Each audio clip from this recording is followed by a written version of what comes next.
Hello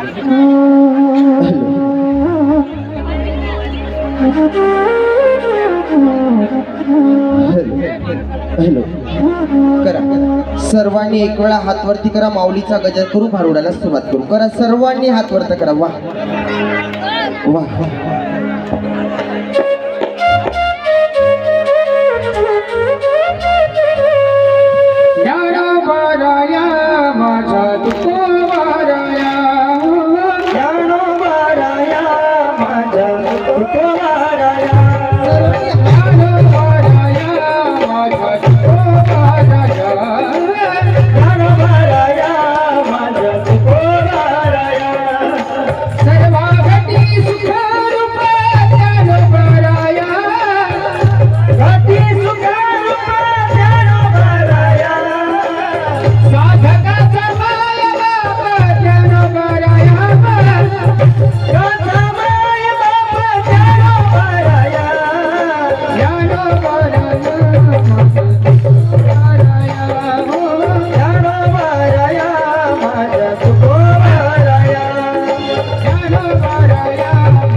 राजाधिराज योगीराज परब्रह्म भक्त प्रतिपालक शेगाव निवासी समर्थ सद्गुरु श्री गजानन महाराज की जय. पवित्र पावन भूमीमध्ये आज जाम या ग्रामवासियांमध्ये 7 दिवस ज्ञानाची गंगा वाहते वैभव. आपण या गंगेचं रसपान करतो. लक्षात ठेवा माझ्या माय बापांनो, लक्षात ठेवा माझ्या भावांनो. साड्या लुगडं घातलं म्हणजे भारू होत नाही रे. आज असं सोंग कशासाठी घ्यावं लागलं, जेणेकरून हा समाज एकत्र यावा, या समाजामध्ये काहीतरी बोध निर्माण व्हावा, या छोट्या छोट्या बालकावर काहीतरी संस्कार पडावे, त्याच्यासाठी नातांचं भारुड आहे. ऐक लगता भारुड आहे, नाहीतर जीवाला लागलेला भेरुड आहे. काऊन रे, का जाणार रे? ए आलू बोंडिया, हा त्याने कुचका देऊन सांगून राहिला मा मावशी सारखी दिसते म्हणते. वारे वटाण्या, त्या मावशी सारखी दिसतो का? आज पवित्र या पावनभूमीमध्ये आपण 7 दिवस या नाण्याच्या गंगेमध्ये आंघोळ करतो. आज रसपान करतो माईबाप. आज आपण भगवंताची लीला श्रवण करतो. लक्षात ठेवा. म्हणून मी सुद्धा तुमच्या गावात आली. मला सुद्धा असं वाटलं की आपल्या गावामध्ये आज भगवंताचा जन्म आहे, आज गोपाळ कृष्णाचा जन्म आहे.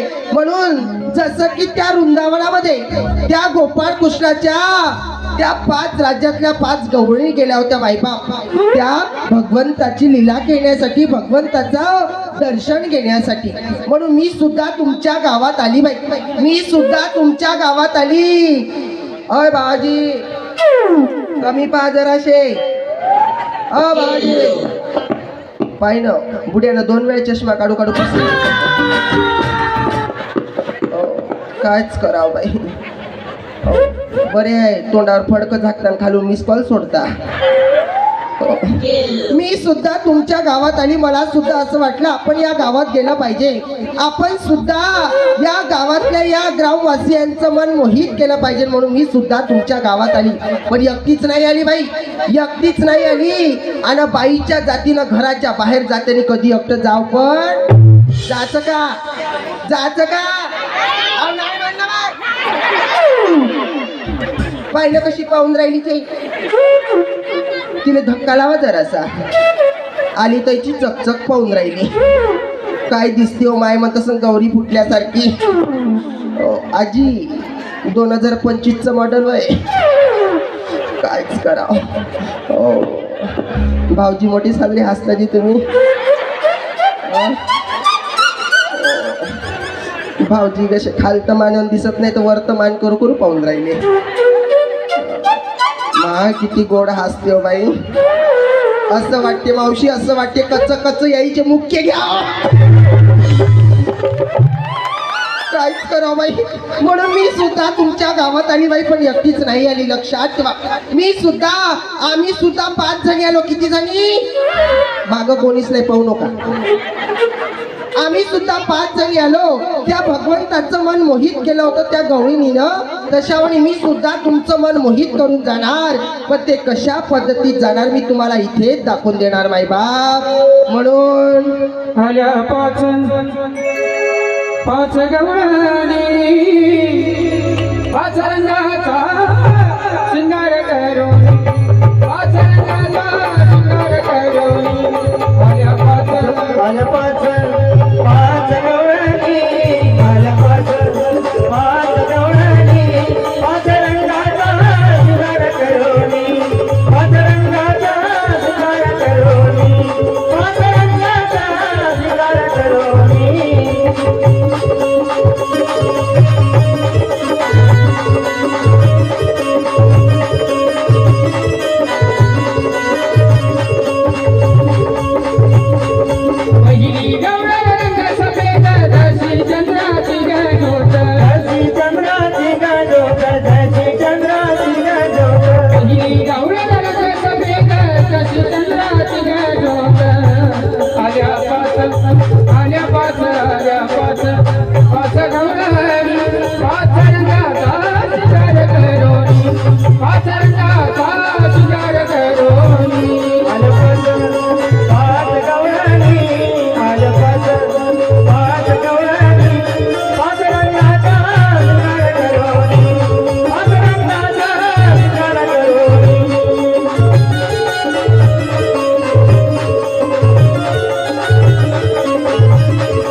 जगले भिंग कसे आरशात जळले भिंग कसे आरशात जळले भिंग उकळी कीर्तन कृष्णा संग एक नाट गाईला भंग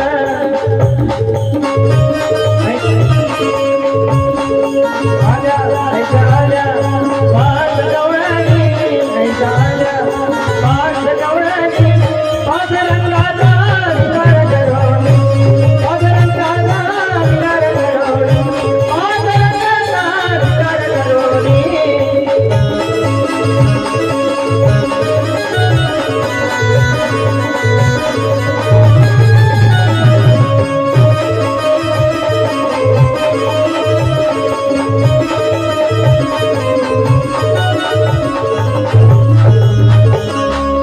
आल्या आल्या पाच गवळणी पाच रंगाचा शृंगार करून मायबा आज मी तुमच्या गावात आले तुमच्या गावातल्या लोकांचं मन मोहित केलं काय काय बाहेर तर डोक्यावरच हात ठेवले बाई हो त्या पाय कशा पाळून राहिले म्हणत असं बाई धडाची एक साडी घालता येत नाही आणि महाराजांना कशाच पाच घातल्या आणि कशाच सोडल्या का म्हणत असं हो आता साडी दिसत नाही आता साडी राहिली नाही भाऊजी भाऊजी भाऊजी कशा हसते तोंडावर फडकं झाकून घेते काहीच करावं आता साडीवाली माय दिसत नाही आता लुगडेवाली माय दिसत नाही आता मम्मी कोणती आली रे परवा जीन्स पॅन्ट वाली मम्मी तुमची मम्मी घालते वाटते हा तुमचा 12वीचा अभ्यास आहे बे मग हो आता जीन्स पॅन्ट घालते सांगा आता त्या जीन्स पॅन्ट वालीचं जर लेकरू जर इथं लढलं तर का जीन्स पॅन्टच्या खिशात घाल काहीच करावं म्हणून अशा पाच रंगाची पाच गवळण मी तुमच्या समोर सादर केली माईबाप लक्षात ठेवा पहिला कलर मी थोडक्यात भावार्थ मांडते पुन्हा आपल्याला भारूड काढायचा आहे थोडक्यात भावार्थ मांडते पहिला कलर हा पांढरा पाण्याचा होता लक्षात ठेवा पाण्याचा कलर होता दुसरा पिवळा कलर हा अग्नीचं प्रतीक होतं तिसरा कलर काळा काळा कलर आकाशाचा आहे तुम्ही म्हणाल महाराज आकाशाचा काळा कलर कसा ज्यावेळेस आकाशामध्ये आकाशवाणी होतात आणि मेघराजा पडतो त्यावेळेस आकाशाचा कलर कशात परिवर्तन होते काळ्या कलर मध्ये चौथा कलर लाल सांगितला सौभाग्याच्या कुंपाचा पाचवा कलर हा हिरवा सांगितला हिरवा कलर कशाचा आहे तो वायूचा हिरवा कलर आहे वायूचा तुम्ही म्हणाल महाराज वायू तुम्हालाही दिसत नाही मलाही दिसत नाही वायू दिसते का कोणाले नाही पण मी तुम्हाला पटवून सांगतो ज्यावेळेस आपण जमिनीत बी टाकतो बी बी कोण्या कोमाचं निघते मावशी हिरव्या हा तुमच्याकडे वेगळं सर आमच्याकडे वेगळं आहे वेगळं म्हणजे कसं जिल्हा बदलली की भाषा जिल्हा मुखी आहे का का गेल्या कोमात हो जिल्हा बदलली की भाषा बदलते तुमच्याकडे वेगळं असेल आमच्याकडे वेगळं आहे तुमच्याकडे वेगळं असेल आमच्याकडे वेगळं आहे वेगळं म्हणजे कसं आमच्याकडे लोक मेल्यावर जायचे तुमच्याकडं हा पाहिजा बापा बाईचा नंबर लावाना टाकान पेटू असं नका करू मी पटून आपण इकडे मंगळागौरी करते का बाया जाऊ टाकतील जाऊ ह्या झाडाचा पाला तोडून आणते ह्या झाडाचा पाला 32 झाडाचा आणता ना बकरी 32 झाडाचा पाला खाते तशावेळी आपण 32 झाडाचा पाला आणतो का नाही आणि त्या पिंडावर वाहितो नाही का तशावेळी जसं आपण जाऊ टाकतो जवळ झाकून ठेवली जाऊ कोण्या कलरची राहते हिरव्या पिवळ्या कलरची आणि तिला उघडी जर केली ते कशात परिवर्तन होते हिरव्या म्हणून वायूचा कलर हा हिरवा आहे अशी 5 रंगाची 5 गवळण मी तुमच्या समोर सादर केली पुन्हा आपल्याला असे दणदणीत भारूड पाहिजे आहे मायबाप म्हणून सर्वांनी एक वेळा गजर करू लगेच तिसऱ्या भारुडाला सुरुवात करू मायबाप सर्वांनी गजर करायचं सर्वांनी हाताची टाळी वाजवायची मायबाप आज हा धर्म मंडप कशासाठी असतो की घरातला प्रत्येक जीव या धर्म मंडपात येत असतो म्हणून हा धर्म मंडप असतो सगळ्यांनी टाळी वाजवायची श्री ज्ञानदेव श्री तुकाराम श्री ज्ञानदेव श्री तुकाराम श्री ज्ञानदेव श्री तुकाराम श्री ज्ञानदेव श्री तुकाराम श्री ज्ञानदेव श्री तुकाराम श्री ज्ञानदेव श्री तुकाराम श्री ज्ञानदेव